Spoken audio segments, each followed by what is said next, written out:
आध्यात्मिक परिवेश में आपका स्वागत है।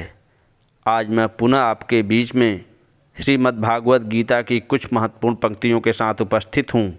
तो आइए सुनते हैं।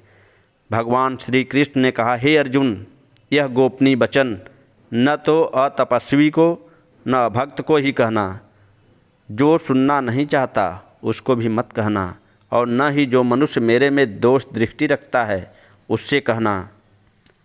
जो पुरुष मेरी परम भक्ति करके इस परम गोपनीय ज्ञान अर्थात गीता ज्ञान को मेरे भक्तों को सुनाएगा, वह निसंदेह मुझे ही प्राप्त होगा।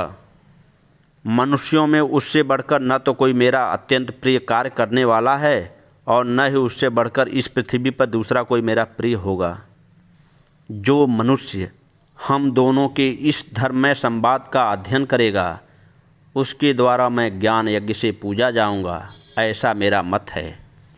जो मनुष्य श्रद्धा युक्त और दोष दृष्टि से रहित होकर इस गीता ग्रंथ को सुन भी लेगा, वह संपूर्ण पापों से मुक्त होकर पुण्य कर्म करने वालों के शुभ लोकों को प्राप्त होगा।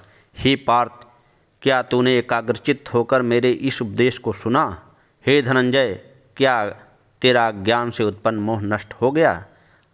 अर्जुन बोले, हे अच्युत, आपकी कृपा से मेरा मोह नष्ट हो गया और मैं स्मृति को प्राप्त हो गया हूँ। मैं निसंदेह स्थित होकर आपकी आज्ञा का पालन करूँगा। संजय बोले, इस प्रकार मैंने भगवान वासुदेव और महात्मा अर्जुन का रहस्यमय और रोमांचक करने वाला अद्भुत संवाद सुना। व्यास जी की कृपा से दिव्य दृष्टि पाकर मैंने स्वयं इस परम गोपनीय योग को साक्षात योगेश्वर श्री कृष्ण के मुख से कहते हुए सुना है। हे राजन, भगवान केशव तथा अर्जुन के इस पवित्र और अद्भुत संवाद को बारंबार स्मरण करके मैं बार बार हर्षित हो रहा हूँ। हे राजन, भगवान श्री कृष्ण के उस अत्यंत अद्भुत विराट रूप को याद कर करके मुझे बड़ा भारी आश्चर्य हो रहा है और मैं बार बार हर्षित हो रहा हूँ। हे राजन, जहाँ योगेश्वर श्री कृष्ण हैं और जहाँ धनुधारी अर्जुन हैं, वहीं पर स्त्री विजय विभूति और अचल नीति है। ओम श्री परमात्मने नमः। ओम श्री परमात्मने नमः। ओम श्री परमात्मने नमः।